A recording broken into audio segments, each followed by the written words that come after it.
आइए पढ़ते हैं पैकिंग घनत्व क्या है। घनाकार क्रिस्टल में पैकिंग घनत्व की गणना कीजिए।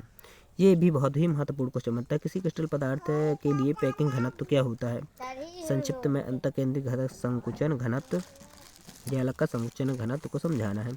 तो अपन सिंपल से जो क्वेश्चन आएगा पैकिंग घनत्व से आएगा कि पैकिंग घनत्व क्या होता है। तो अपन यहाँ से लिखेंगे कि पैकिंग घनत्व क्या होता है। पैकिंग घनत्व जो होता है एकांक सेल में परमाणुओं का आयतन, एकांक सेल रहेगी उसमें परमाणुओं का आयतन और एकांक सेल का कुल आयतन। एकांक सेल में परमाणुओं का आयतन और एकांक सेल में का कुल आयतन, ठीक है, उसी को कहा जाता है पैकिंग घनत्व। तो अपने को यही परिभाषा लिखते हैं पैकिंग घनत्व की, जो कि इसमें लिखी है। मैं पढ़ा नहीं रहा, एक माध्यम से आपको ये प्रोवाइड कर रहा हूँ नोट वगैरह, बस हो गया। तो अपने को जो सलर घनी क्रिस्टल है उसमें जो लैटिस बिंदु की संख्या n बराबर 1 होती है अपने को पता है। और आयतन जो रहता है वो रहता है 4/3 पाई आर क्यूब। गोली का आयतन बराबर रहता है। तो v बराबर आयतन 1 रख देंगे यहाँ पे, क्योंकि इसमें लैटिसों की संख्या n है। तो ये आ जाएगा, आयतन आ जाएगा इसका 4/3 पाई आर क्यूब। और क्रिस्टल में a बराबर 2r होता है ए सलर घनाकार क्रिस्टल में। तो R की जगह जो R है मतलब A है, पैकिंग घनत्व जो होता है वो A पैकिंग घनत्व का अपना सूत्र रखा एकांक सेल में परमाणुओं का आयतन। तो एकांक सेल में परमाणु का आयतन अपना इतना आया और कुल आयतन जो है A क्यूब है। A क्यूब की जो मान है, A का मान है वो 2R होता है। तो यहाँ 2R रख देंगे तो R की पावर 3 मतलब रखेंगे तो 2 दूनी 4 और 4 दूनी 8 हो जाएगा। आर क्यू आ जाएगा, आर क्यू से आर क्यू कट जाएगा और ठीक है। और ये 4 से ये कटेगा, 4 से ये कटेगा तो यहाँ जाएगा 2, है ना। 4 दूनी 8 तो 3 दूनी पाई/6 आ जाएगा। तो इस प्रकार से पाई/6 जो होता है ये पूरा मान 0.52 होता है। तो अपने को 0.52 इसका पैकिंग घनत्व हो जाएगा। आपके ये समझ में आया होगा। एक बार और लिख लेंगे तो ज़्यादा एक बार में ही समझ में आ जाएगा आपके। अगला जो होता है फलक केंद्रीय, ऐसे ही सब में करना है। बस इसमें थोड़ा याद करने के लिए क्या है, इसमें याद करने के लिए है आपको, ये तो मैंने पहले ही वीडियो में बता दी है कि n बराबर इसमें 4 होता है, मतलब लैटिसों की संख्या, लैटिस बिंदुओं की संख्या। तो एकांक आयतन में 4/3 करेंगे यहाँ पर, पाई आर क्यू करेंगे तो 4 चौको 16 पाई आर क्यू हो जाएगा अपना आयतन। 4/3 पाई आर क्यू हो जाएगा इसका आयतन। 4/3 पाई आर क्यू आयतन हो गया, ये आपको याद रखना है।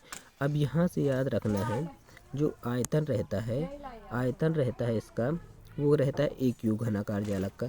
लेकिन जो घनाकार मतलब फलक केंद्रीय जो होता है उसमें होता है ए बराबर 4r/√2 होता है, ठीक है। तो ए की जगह इसका मान रख देंगे। तो जब रखेंगे तो 4 चौको 16, 16 चौको 64 आर क्यू हो जाएगा और यहाँ पर 2 का हो जाएगा 2√2, ठीक है। ये आपसे करते बनता होगा। अब वही पैकिंग घनत्व का सूत्र लगाएंगे और ये मान रख देंगे।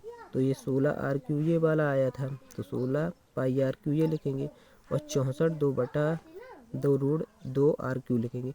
RQ से RQ कैंसिल हो जाएगा, 16 चौको 64 से कैंसिल हो जाएगा, है ना।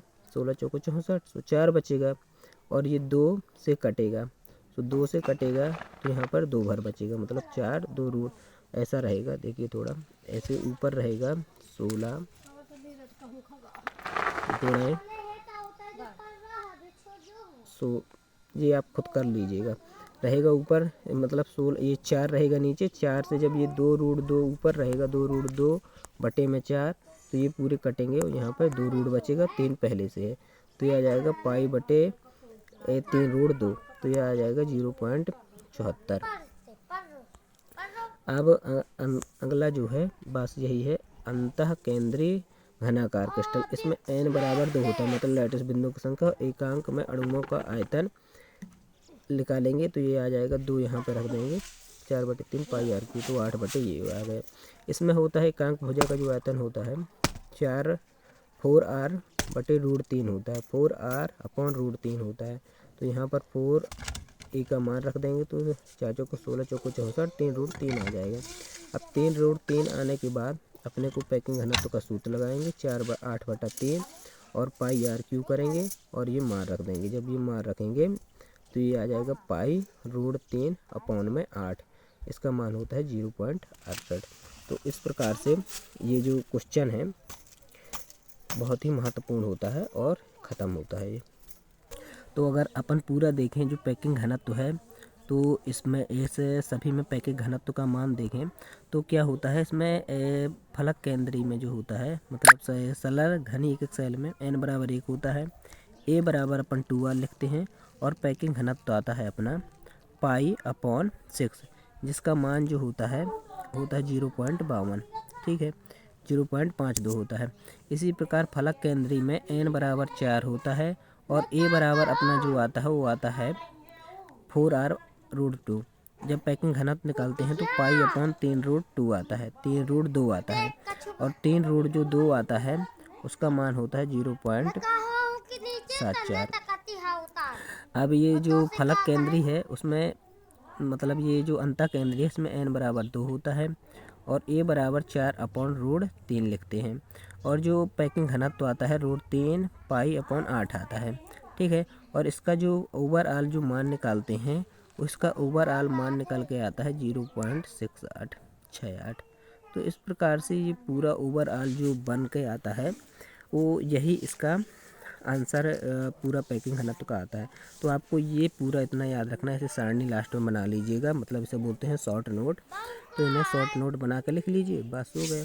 और सूत्र आपको पता ही है, सूत्र में आप मार रख के आंसर निकाल सकते हैं। तो इस प्रकार से पैकिंग घनत्व भी खत्म हुआ। अगले में देखेंगे मिलर सूचांक, जो कि बहुत ही महत्वपूर्ण क्वेश्चन होता है। लावे का समीकरण और फिर ब्रेन का समीकरण, ये जो पेपरों में इनकी आने की संभावना 100% रहती है। तो मिलते हैं अगले वीडियो में।